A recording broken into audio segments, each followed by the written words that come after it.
telefon whawhiroa I tātou tinu I le vanga o le fiafi o le aso mulu mubi le ni o le masina o September.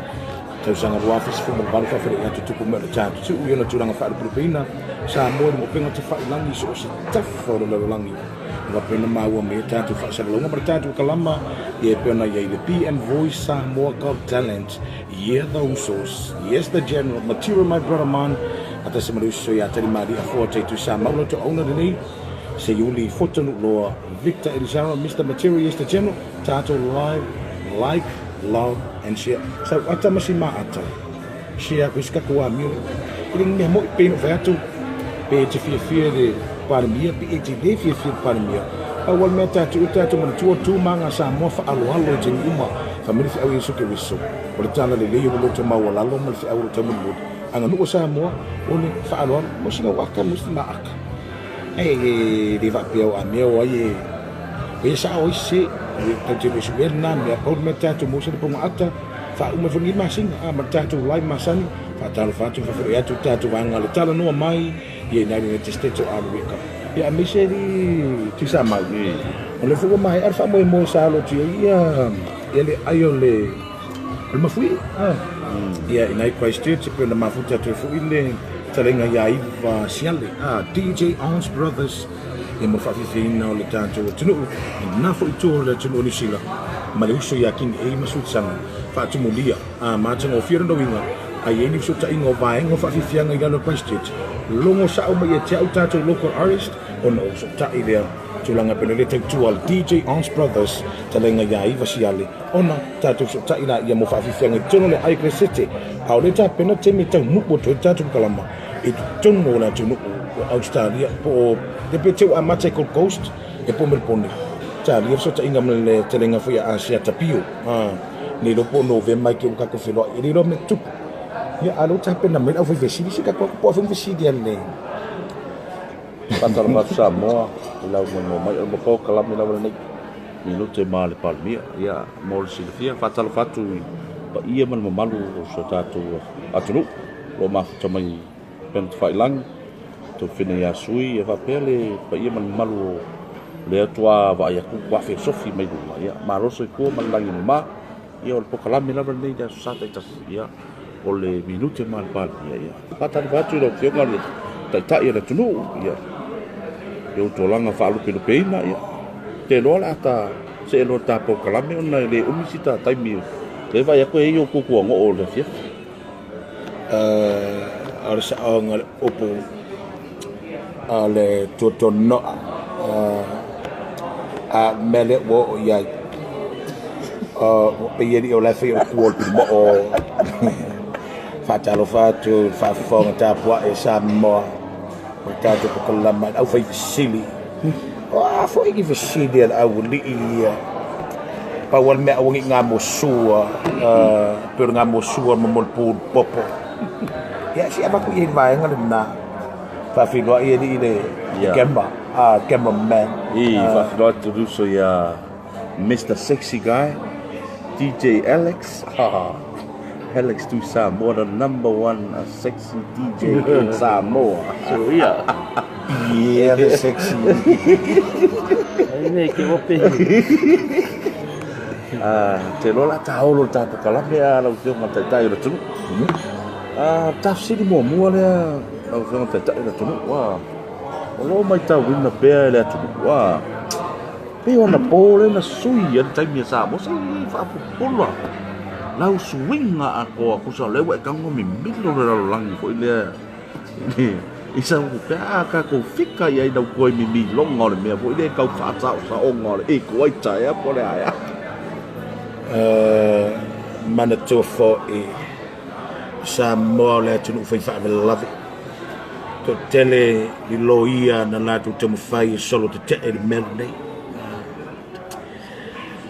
sa fa la lai ngo kangal fata sinai le tunu o mei o mela mana tua miti Solomon mo tangata ni mo no tangata mo la mo miti e pe yon miki ngora fangwin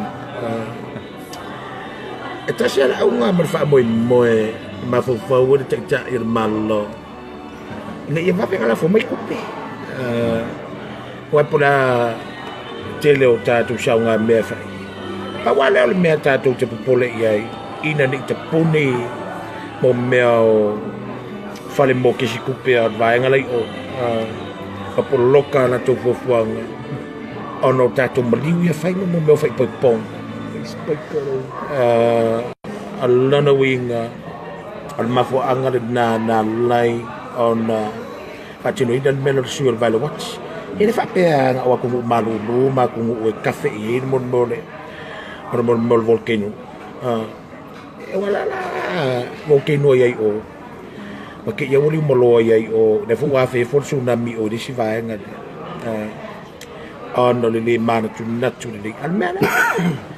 O le sui o le teimi ina ia mua sa mua le lo langi ato. Ma le tuo tātou e o lo tātou meta o le center equator. Lo ngā tonu sa le mua equator. Pe ona pese fo ina tuo talen pese. O ma fu angala na ina ia vave ona lafo mai tupe. Ona mua anu o tātou teimi mo tātou aso. Awa a tātou oso le muri tua.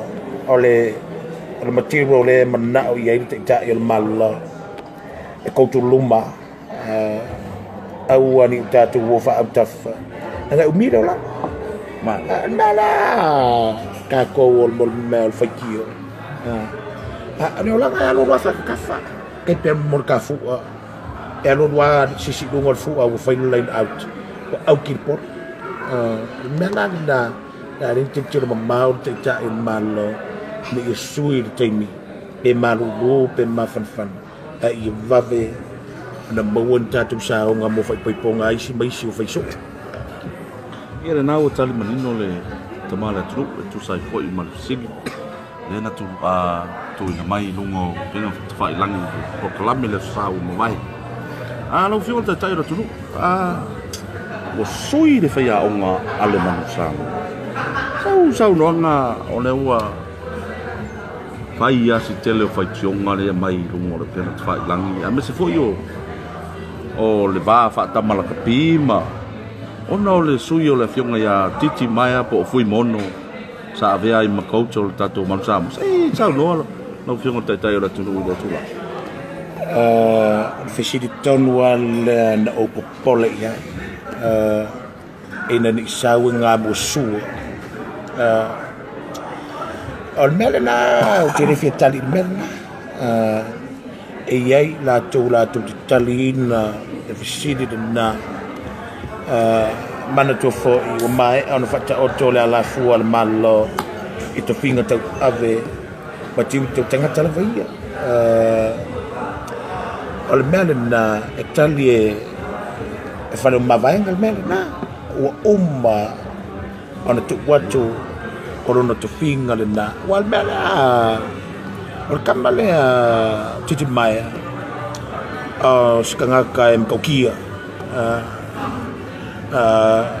vai si polo fesatele o ana tapenang ai al mela le o nela o to mai to tu sini mai ya ja ai de o kalia sini na o lefo I o fate ia o te ta il malo I le swing of afo se idea o le me o se tu sina vatu e uri ia e ave o ile e world la tu te fidi ia il mele in ne tu I al mele tu punei e na le wa tu wa I te ta il malo le wa fo tu wa I te ta il malo ai la ko ia lo que fai me no mana tua lea o upu wha amu ia tu spa ia amu ia ko ai foi o le tali vavele na te tai malo mena malo fa tai lo ke o te tai o tu ia na o tan manino fa ta mal tatu au lo kabir tai tu fitu male sulima sa mo e lo le to e umista tai mi lo ke o te tai o tu ai o tatu sini mo mo e o le tura mai o le wo yer ka sino te tonu tato atu alo fa se ha ni su mamaro le tunu ona o le ma fai ona o tangata samo ma le passport le tato atu i te tonu o whana, te whapura rau o fionga wai pe o ele, e iei o kus whalau ko i pe valu, e pe iwa. A te whapura tūlanga le po lase e iei, ma pe mwhai ona toi whatuna, e maua e tātou, tangata tātou atu nuu lea manoa, e mwhai ona o omien masingi lea, pe le ma whaifo. Te whapura tūlanga lea, mo whaasa ai le, tus whalau sa mona, tunu o whale. Se facilita o tele le mele na kus folau ia sfuru mare loa na utau ring wala fo mar lapis ele tau ia cha autus folau ia amata mai autus folau Amerika tus folau isala elu ai kupito o eleni maratu Europa kene kus folau tasiatus folau tau ia cha tus folau sama ole aunga malfa moe ina i aua ni mai maua sene apa setengah tisa moe alwi ir kasino mana tua foi tasile fartupe o te witupe tengah tisa moa o mo me ka fawa ole lavia i mai o tato de foi o tu la fono na aba wa sabe mo ke maka se me da man na yete a fica alo casino ona ero le New Zealand Australia Amerika ke kalo le nga etapo tipo mai malo ata tu ta alo ata tu ni ole avano ale na au falai belanga mai tu no mau fa ngau la tu fulau fa alwela tu pe mo sta tu talla ai lo se mele tu no ya ine te o mau sa no to suir tu la fono o me ka con figa fai ma pe o se malo ai ku pico malo sa mo venta tu te fai te tala la no pe ava pe a pe o le tu tono na se fica ko ku pe fica como se fa nga uma fai foi ponga ka idi mais au te di dopo fiene foi ponga uma wan mena len so asiata pio malamba le tele foi pongo foi fast food se fica com o fica com as fanga ka ko maleu avela no ya ila to ya mesio la to tus folau ma wo sta tu me ma wo si me svaenga si da foi ka longa al casino foi de ngor ko amio o casino bawa sin tala ta to mala me ta wala malo waktai lo fiong ta mala tu ya nau tan manino ta to malo tu sai fo i mal ma por kalami minute mal pal ai le sin fa popole lo fiong ta yo tu le po na ma wa i lungo penga ta faina o lo ai le van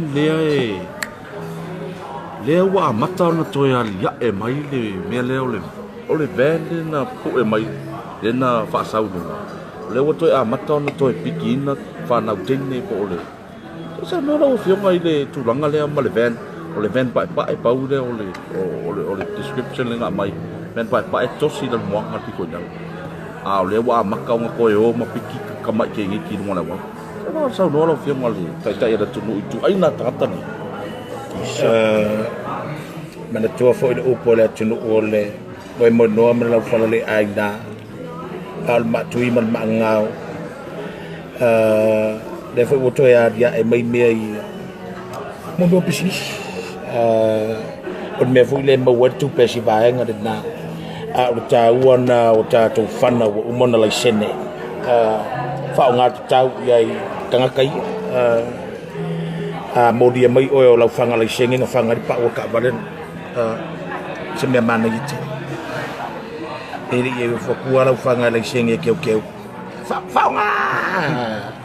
faunga roi i matoi au mai runga mo no fu au fanga me yang mo lual ben le pi ko de fu au anga ko me me ya sa ko i fa fo la ngo fo ta ka le ko ata u mon matala e ba ai ngau fa na tene usawa mana tua mafuanga na wala ina telen mol leo le nei vai tau mela o ko social media sao ma kasi la me ne fai pisi si la ko fanga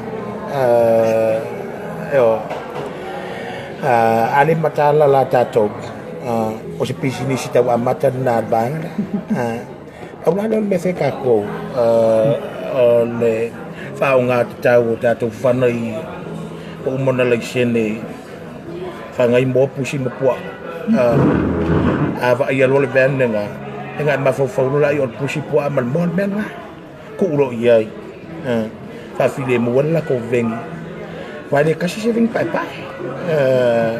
ingi su ni vengi papa ele lo apo ni vengi ya la uri ya la foi vengi papa la uri boy ya nga fa pa ya tu fa pena au seven no fa aro ba tu fa tuang tau tuana fa na te meta ave ya tu spo ia ave ya upu mata tala ya fa tu all versa sa mai mon wi o lang ai lo leo event mo me ocupe mo me ai en makangi anga pa me i le lea o man men e malo wa tai ia le nan ko kalame nei ya sa muli masino setema te lo to mo vista to felo inga ile sa asa pa o ma por kalame nei mal tai o le tunu le fionga ya Tuilaepa da Tuilaepa ya fa talo fa toi le fionga de palemia fifrio Samoa no fionga la lon mali Tuilaepa lupe sori ai tata au do ai ono fatelo fase den mali de ngoi en mission mamaru kabinete no tulang fa Filipina mamaru la inga salvi ya da was te ulang lo fa fale maru fa fa te ulang fi tono tato tino awala te suina le po vai le ola le tu mo no fina ngalo aso tato mo le ola fa vau pa na ta ola fi wa vau me ma tu ni ya le telenga ya tari mali a 4 time tu sa mau ya DJ Alex e mo ni tanga te fa te va se yuli fortune lo Victor Elisara, Mr. Material, yes, the general brother man, yeah, those aso sa o matato to filoi. Le umalengang fa tai Christchurch la tulong lango. Le so ya King Amos Utsana, fa mo tara no mai, na te State of America, ya mese tulanga pena ya tato matanga fa tasi. Tato cameraman DJ Alex. Hey, yeah, the Alex. DJ Alex. Esse meio que fez a moia e fa marca por calam. E fa marca que manga yan mele la o fiona te ta irmalo. So ka fa ka yari de la o fiona te ta irmalo. O le mele o le su te to lua. Su ngo. La su fina ngo fo le. E fa mate te tu sama su ngo pa o sto ta. Mele ko le su vale. Mele lainga. Iya, da su vale. Asa o du mata te felo. Ono le su tai. Ai wo ko fiu va ka mele lai. Ya wo su tai mi sa ko ta to watch. Yeah. Like, love and share. God bless Samoa all over the world. And weer fiaf. Law. Thanks for watching. Share, like and subscribe.